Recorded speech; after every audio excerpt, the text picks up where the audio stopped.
Renz Abando kabilang sa top players ng anyang para sa papalapit na All-Star ng KBL. Ethan Albano at SG Bilangel hindi nagpahuli, nasa listahan rin ng top players ng kanilang team All-Star voting na. Top players ng mga KBL teams pinakita na pinarada. East Asia Super League, Jeremy Lin mukhang hindi kilala ang Meralco Bolts. Taipei Kings laban sa Meralco, magkakatambakan nga ba? Yan para sa video natin ngayon, umpisahan na natin. Hindi naman palalampasin ng KBL ang talento nitong si Renz Abando at sa paparating na KBL All-Star na kung saan malapit-lapit na nga rin ito ay kabilang ang pangalan nila kay sa listahan ng mga top players ng anyang para sa All-Star Game options. Hindi naman nagpahuli ang pangalan ni Ethan Albano at maging itong si SG Bilangel na kung saan maging sila ay kasali rin sa All-Star list ng kanilang team at sila nga rin ay ang top performers ng kanilang team kagaya ni Abando. Kapag nagkataon, 3 Pinoy ang maglalaro sa KBL All-Star at magiging isa na naman itong event sa KBL na pupuntahan ng mga basketball fans sa South Korea. Sila rin ang top 3 Asian imports na merong magandang laro para sa kanilang team at ang pinaka-explosive ang laro ay itong si Abando dahil siya ang pinaka-athletic sa 3 players na nabanggit natin. Kaya naman mapa-rebound, block, shooting, dunk at iba pa o halos lahat nga ay kayang gawin nitong si Abando sa loob ng basketball court. Sa pagiging point guard naman, nakakaangat ng konti sina Ethan Albano at SG Bilangel dahil na rin sa sila ang kadalasan na ginagamit ng kanilang teams bilang mga point guard at sila ang nagmamando nga kadalasan sa takbo ng kanilang team sa opensa. Renz Abando, SG Bilangel at Ethan Albano ang kabilang sa top players ng kanilang team at may pagkakataon na maglaro sa KBL All-Star. Lumalago na nga rin ang East Asia Super League at nagiging sukatan na ito kung gaano kataas ang level ng kompetisyon ng mga liga dito sa Asia at may kapansin-pansin na isang liga na puro talo ang team na pinadala at nagkakatambakan pa nga. Kung ganito kalakas ang mga teams ng mga ibang liga dito sa Asia at palaging tinatambakan ang mga PBA teams ay isa lang talaga ang malinaw. Mas mataas ang level ng kompetisyon ng ibang liga dito sa Asia kaya naman pagdating sa FIBA Asia Cup ay hirap na hirap ang Pilipinas na makakuha ng panalo. Yung makapasok nga lang sa top 4 dito sa Asia ay hirap na nga ang Gilas.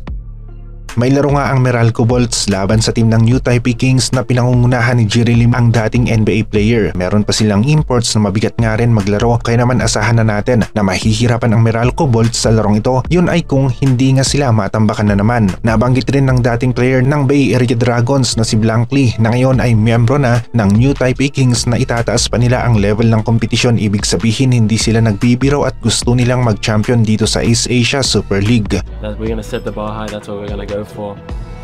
Best team in Asia, that'll be nice.